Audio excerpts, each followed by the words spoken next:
যেটা জামায়াতে ইসলামী সেটা ধারণ করে, পালন করে এবং তারা এটিকে অনুশীলন করে। তারা কত কর্মদক্ষ, কত সুচিন্তিত, কত সুসংগঠিত এবং দেশের জন্য কত ভাবনা তারা রাখে। আমাদের দেশে হবে সেই ছেলে কবে, কথায় না বড় হয়ে কাজে বড় হবে। এখন থেকে 200 বছর আগে এই বাংলার মনের কথা বলেছিল কুসুম কুমারী দাস। 200 বছর পরে বাংলার যে আশা আকাঙ্ক্ষা, সেই আশা আকাঙ্ক্ষা প্রতিফলন ঘটিয়েছে জামাতে ইসলাম। যে কাজ অন্যরা কেউ করে নাই, সেই কাজ আজকে জামাত ইসলামী করেছে। আজকে শহীদের যে স্মৃতি, সেই স্মৃতির বই রচনা করা উচিত ছিল সরকারের, অন্য বড় দলের। তাদের পাশে দাঁড়ানোর কথা ছিল অন্যান্যদের, কিন্তু সেই কাজটা তারা করে নাই। শুধু তাই না, বাংলাদেশে যদি অসাম্প্রদায়িকতার নামে, সেকুলারিজমের নামে বহু ভণ্ডামি দেখেছি, কিন্তু বাস্তবতা হচ্ছে জামাত ইসলাম যে কার্যক্রম করেছে তার কাজ প্রমাণ করে যে একমাত্র বাংলাদেশ জামাত ইসলামী বাংলাদেশের একমাত্র অসাম্প্রদায়িক দল। সেটা তারা প্রমাণ করেছে। শুধু আজকে না, অতীতে আমরা দেখেছি বাংলাদেশের উত্তরবঙ্গে হিন্দু তীর্থযাত্রীরা জলে ডুবে মারা গেছে। তাদেরকে আমরা জানার আগেই তারা তাদেরকে সাহায্যের হাত বাড়িয়ে দিয়েছে, তাদেরকে সেই ব্যবস্থা করেছে। আজকে আমাদের এই দেশের রাজনীতির কথা শুনলে মানুষের মধ্যে এই করে যে রাজনীতি করেন না।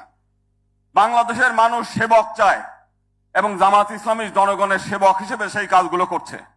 প্রচলিত ধারা যে রাজনীতি, সেই রাজনীতি মানুষ এখন চায় না। এখন মানুষ উদ্গ্রীব হয়ে আছে যে এই দেশ সব সংগঠনকে দেখেছে, এই দেশের আলেম ওলেমাদের দ্বারা, ধার্মিক লোকদের দ্বারা এই দেশ একবার দেশ পরিচালনা হোক, সেইটা চায়। এবং আমরা চাই যে আগামী দিনে জামাত ইসলামের নেতৃত্বে এই দেশ পরিচালিত হবে। রাজনৈতিক ক্ষমতা না, তারা দেশের সেবা করে ইতিমধ্যে প্রমাণ করেছে যে দেশের জনগণের আমরা সেবা করতে চাই এবং সেবা করে। ক্ষমতা তাদের কাছে বড় চাওয়া না, সেটা অলরেডি জামাত ইসলাম প্রমাণ করে দিয়েছে। এবং এই দেশ, স্বামী প্রণবানন্দ বলছে যে এটা হচ্ছে নীতি, আদর্শ এবং ধর্ম আধ্যাত্মিকতার দেশ। আমরা চাই এই দেশ ধার্মিক লোকদের দ্বারা পরিচালিত হোক, এই দেশ আধ্যাত্মিক লোকদের দ্বারা পরিচালিত হোক। তাহলে এই দেশ সৎ এবং আদর্শ মানুষ গড়ে উঠবে।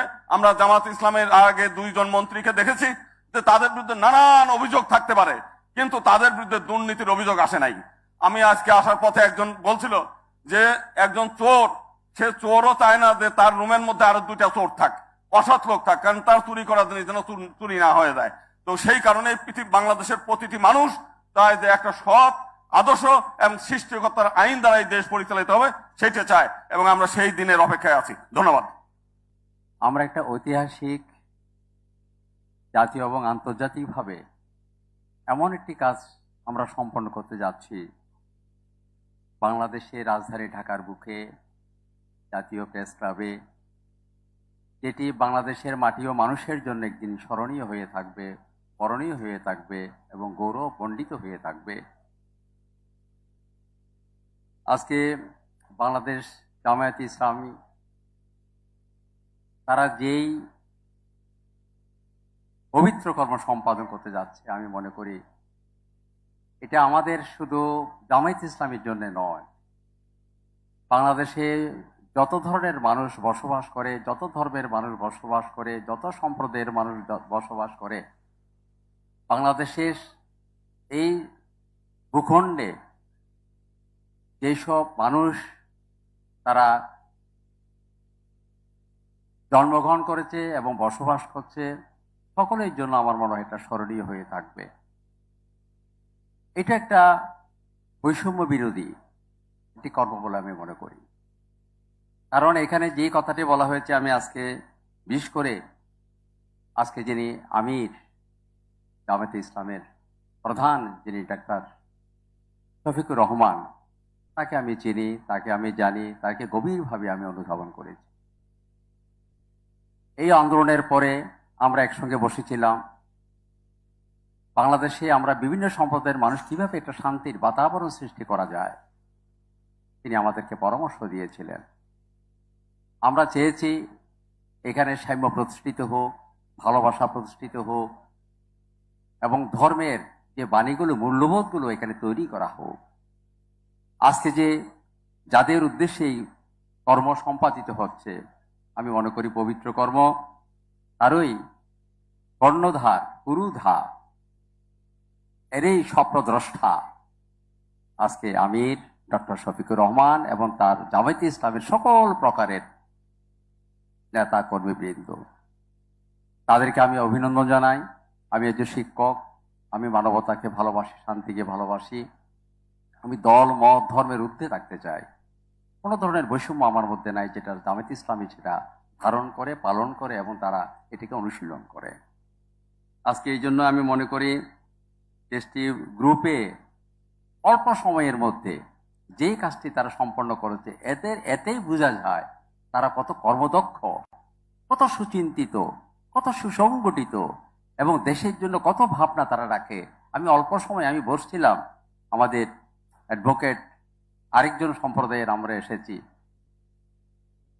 ওনার সঙ্গে বসে আমি কথাটা বলছিলাম যে কত অল্প সময়ের মধ্যে এই কাজটি তারা সম্পন্ন করেছে। 2500 পৃষ্ঠার এবং 10টি সংকলন বের করা এটা সহজ ব্যাপার নয়, কারণ আমিও তো একজন গবেষক। আমি জানি সম্পাদনা করা, বই তৈরি করা, নির্ণয় করা, এডিট করা কত যে শ্রমসাধ্য ব্যাপার। তো যাই হোক, আমি আর কিছু বলতে চাই না।